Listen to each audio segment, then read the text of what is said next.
Zotëri, për çfarë protestoni sot? Cila është kërkesa juaj? Tash kuptohet qartë se për çfarë me të protestu, për zhdukjen e kësaj qeverie këtyre hajdutëve, këtyre kriminalëve që nuk kanë lënë gjë pa vjedh. Shko te doktori, do të më pagu, ka të që shkojsh, me taksa, me gjitha taksat tona në nuk e di ku shkojmë, ai thotë investim strategjik, por në këtë investim nuk mi di pa. Kemi bërë gjatë punë në Moglic, me hidrocentralën në Moglic, 1 miliard sa investim, edhe kur vje funi, nafta më shtrenjtë se kudo, çmimet më shtrenjta se kudo. Për gjithçka, nuk di ku më janë nisë, ku më lën. Ne ka shem shtëpiat, kam punuar 8 vjet në Angli, erdha në Shqipëri në 2010, në 2015 të më shemi shtëpinë e mua. Kam që 4 vjet, jam me bonus qiraj, nuk e di se kur marr shtëpi. Ja ka shem shtëpia e tërmetit, nuk di se kur marrin shtëpi, ka 9 vjet që janë shem shtëpia e tërmetit, janë dhënë 2 miliard euro për tërmetin, nuk di se kur marrin shtëpi. Ku të shkojmë ne nuk dim gjë, unë iku jeta ime. Unë nesër gjithçka jam gati me bë gjithçka, vetëm jam i vdekën për veti.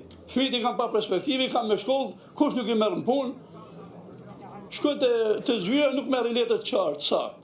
Janë 50 veta me një zyre, janë të migrakuar gjithë, shesin por, shesin të ngarllik aty, nuk janë shumë arrogancë e tepruar nëpër zyra. Shko te Seneti muhabet, shko te komunat e bashkia, veç i rrodh krahë, ai thotë, çfarë do të bëhet në shtëpi tona, nuk di gjë, thotë, çfarë do të bëhet për punë, nuk di gjë. Ka vajzën pa punë, kam djalin pa punë, gruan e kam smur me një rrogë jam. As jam i zotë me, as jam i zotë me ne. Çfarë thamun? Ku të janë, ku të lash, Shqipëri hesabi, ma kesh, thonë kazë Afganistan, po këto ma kesh Afganistan. E ka kthyer dhe me katastrofë, burg. Ndërkohë që pas pak pritet të nisi edhe marshimi I qytetarëve në drejtim të kryeministrisë, ku do të mbahen edhe fjalimet ditën e sotme, ndërkohë që një pjesë e qytetarëve kanë mbërritur tashmë atje. Kujtojmë që është dita e 25 e kësaj proteste, për 25 ditë pa ndalim qytetarët kanë protestuar duke kërkuar dorëheqjen e kryeministrit Rama, largimin e qeverisë, krijimin e një qeverie teknike, organizimin e zgjedhjeve të parakohshme dhe miratimin e një kodi të ri zgjedhor që u jep mundësinë qytetarëve që të zgjedhin vetë deputetët, e po ashtu edhe ndryshimin e sistemit politik, duke kërkuar që një kryeministër të mos zgjidhet në postin e kryeministrit për më shumë se 2 mandate gjatë gjithë jetës së tij. Do doja që mendimin e operatorit të shihnim edhe pjesën tjetër të sheshit Skënderbej. Kryesisht janë të rinj ata që janë të pranishëm në këtë protest. Ka qenë një protest e nisur si revolta e brezit të ri, asaj që quhet Gjenerata Z apo Gen Z, dhe ka qenë po ashtu një protest jo vetëm fizike në shesh, por një protest edhe në rrjetet sociale, ku Gjenerata Z e ka quar protestën edhe në rrjetet sociale, duke kërkuar që qytetarët të protestojnë. Kam këtu njërin prej protestuesve, I cili ka patur edhe një përplasje, po themi, me deputetin Bido atë ditë. Zotëri, Përshëndetje. Çfarë kërkoni ju sot konkretisht dhe si do të vijojë protesta ditën e sotme?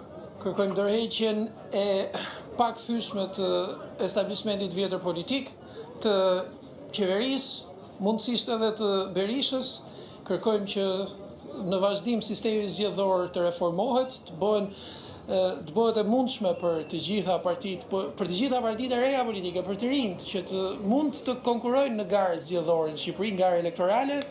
Kërkojmë gjithashtu që të detyrohet me kushtetutë që partitë e reja ose të vjetra, cilat do qofshin, të çdo parti në Republikën e Shqipërisë të ketë demokraci të brendshme. Kjo duhet të jetë e sankcionuar në kushtetutë, sepse na ka tregu historia, na ka tregu praktika që të gjitha partitë tentojnë drejt autokracisë, për sa kohë ju lihet autonomi.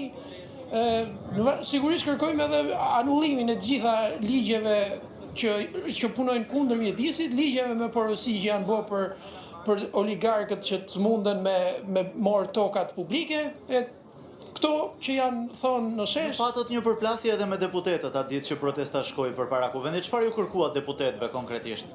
Deputetët I pyetëm nëse janë gati për dorëheqjen që kërkojnë njerëzit, por me sa duket ata u irrituan shumë dhe nuk e di, po të shifje ishin shumë cinik, shumë agresiv, shumë të pa konshëm.